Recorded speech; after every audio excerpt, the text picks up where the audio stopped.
Okay, so folks, welcome to the first ever Golf with Faith podcast. I'm your host Tim, Chris, and we're here today to talk about things and stuff. Is that right?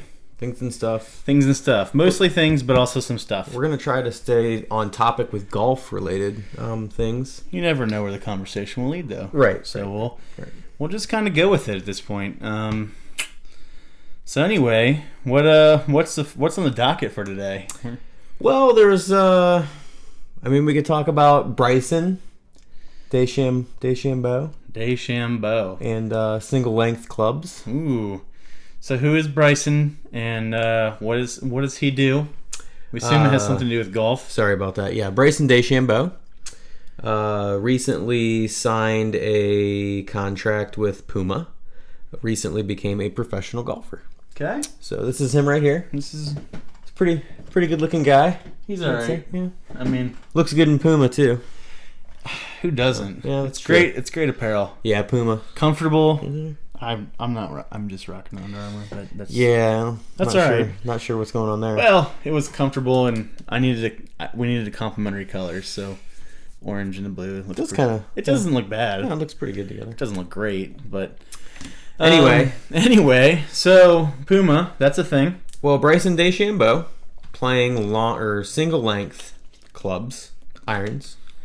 There's a lot of mixed emotions. Is that the right word?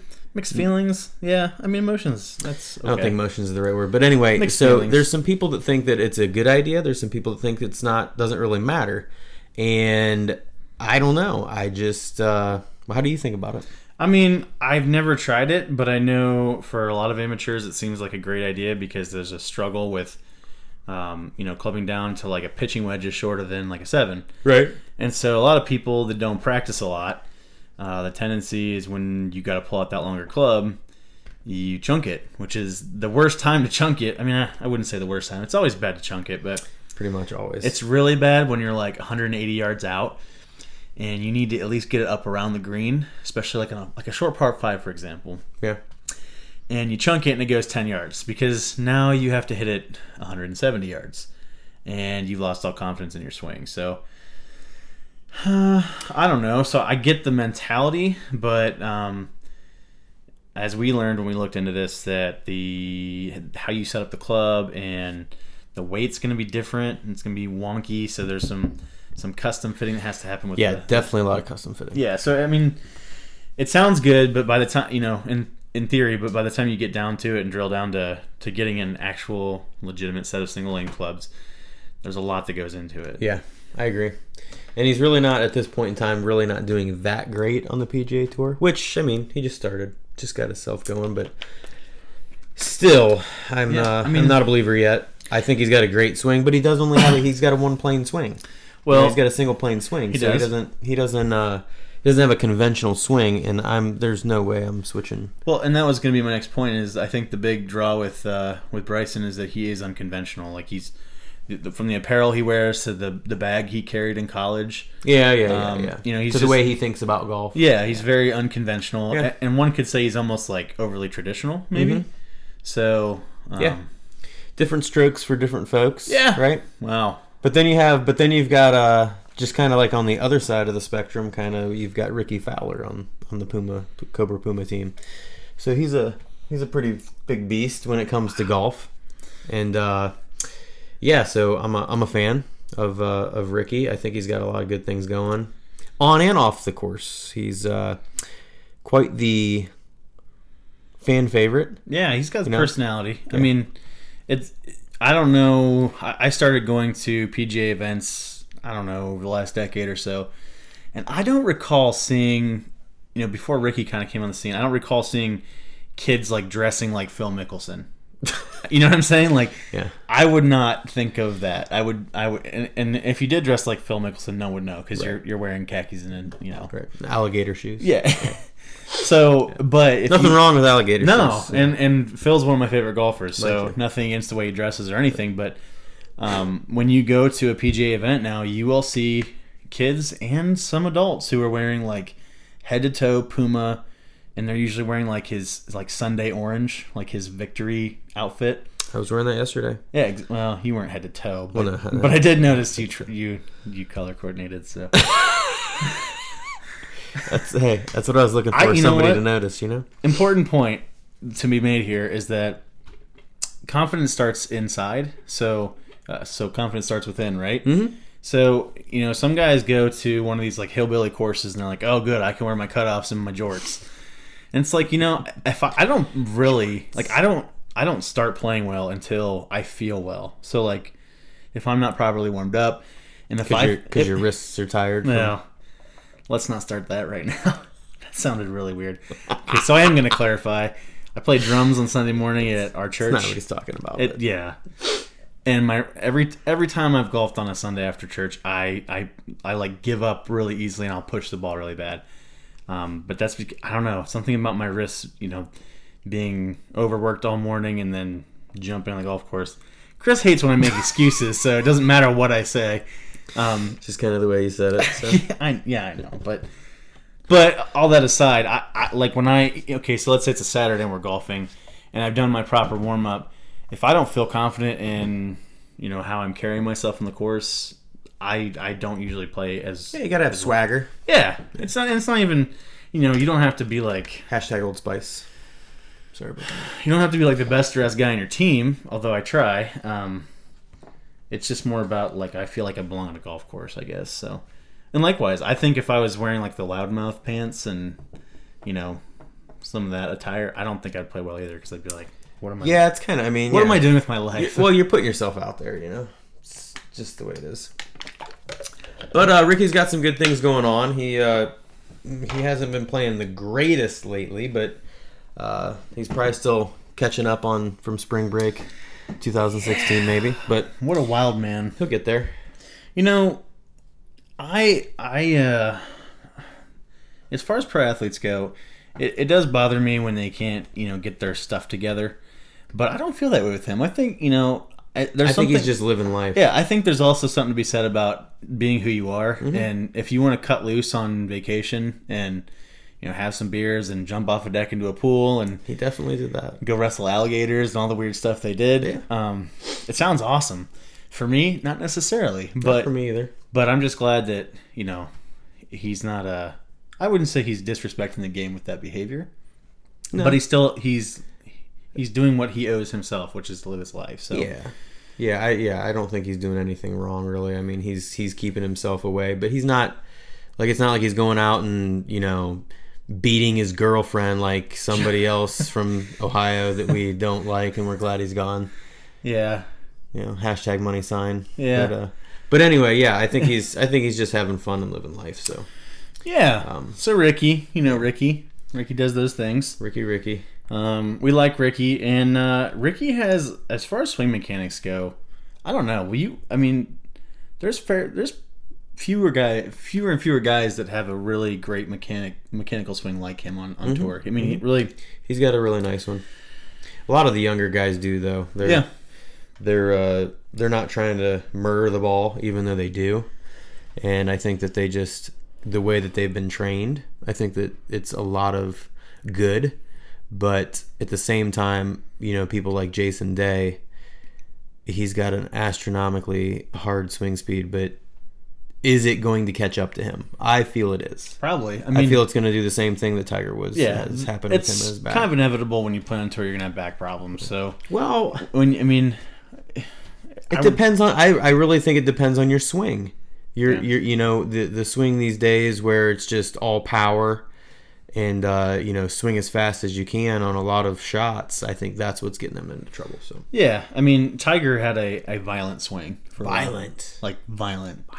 I would like to know what his club head speed is. Could you Google that? I would, but it's a violent swing. It's as violent as his car crashed into that other car, and that driver hit his wife's driver hit the window and his face or whatever else it hit that day.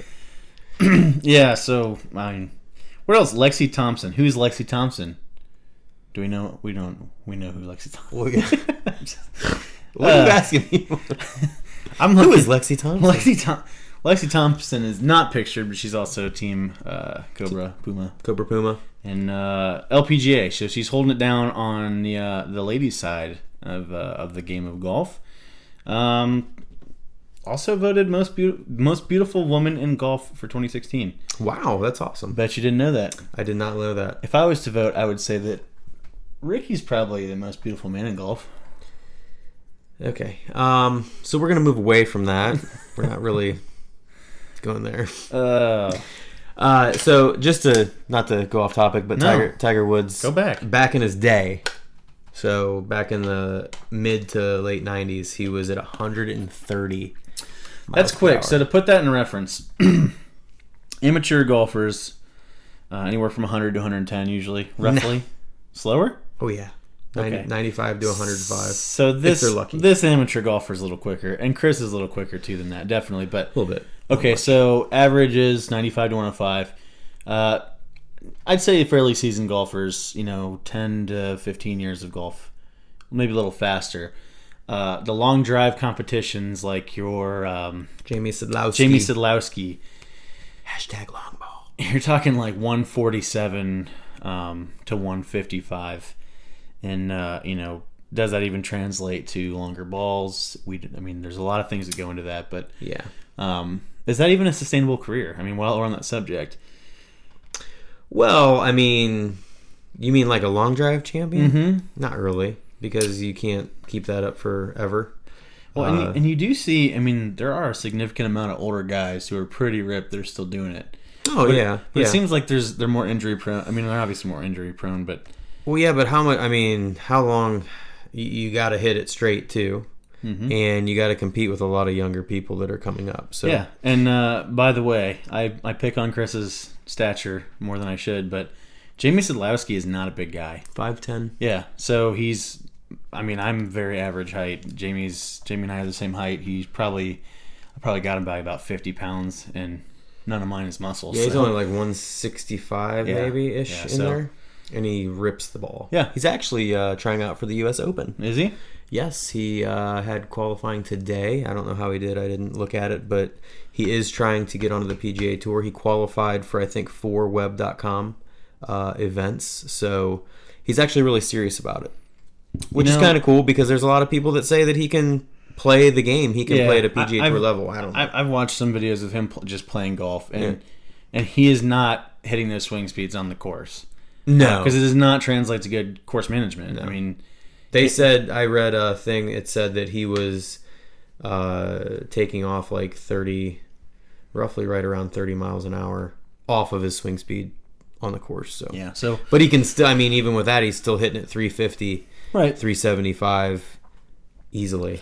So what does that mean, though? That means he probably should, if anything, he needs to work on like deadly accuracy with his probably wedges, maybe. His wedge game needs to be on point. Yeah, they said that he's been doing a lot of practice on his short game. Yeah, because like if you'll notice guys like DJ, Who's that? Dustin Johnson. So one of the longest drivers on tour. How many wins though? And if you watch, there's certain holes that are synonymous with his duff game. So Yeah, he's some duffs struggling there. putting game is a little weak too. So long He ball. had a pretty good tournament this last week. He's finished third. Yeah, But that's what he's been doing a lot of is Yeah. top 10 finishes and you gotta putt. Jordan Spieth has the most amazing putting. When it's on, it's like lights out. Like seriously. He's one of those people. He's pretty much. He's dialed in, and when he's not, he's a dumpster fire. Burn it up. Like water trash dumpster fire. Yeah, it's pretty bad. Case in point, the Masters this year. I don't even know. We could probably do a whole podcast on that. We probably could. But he just won last week. Right. So he's and we love to see him bounce back. Yeah. He's a really likable guy. Yeah, he is. I think there's a lot of qualities of older Tiger or younger Tiger and Phil. The likability. Jordan's giving definitely likable. Giving to the kids, giving to charity. He's a good guy. Yeah, I think he's a pretty good guy. At least he's showing that he's a pretty good guy so far. See what happens. What you looking at there? I'm just looking at some stuff online, some different things about putters coming in, and Ping actually launched their new putter. They brought it to the St. Jude FedEx tournament this week, which is pretty weird because the U.S. Open's 2 weeks away. So kind of weird that they're bringing new equipment out that soon. They must be very confident in it, I guess. I don't know. Who knows? But- Golf equipment. What a thing to talk about.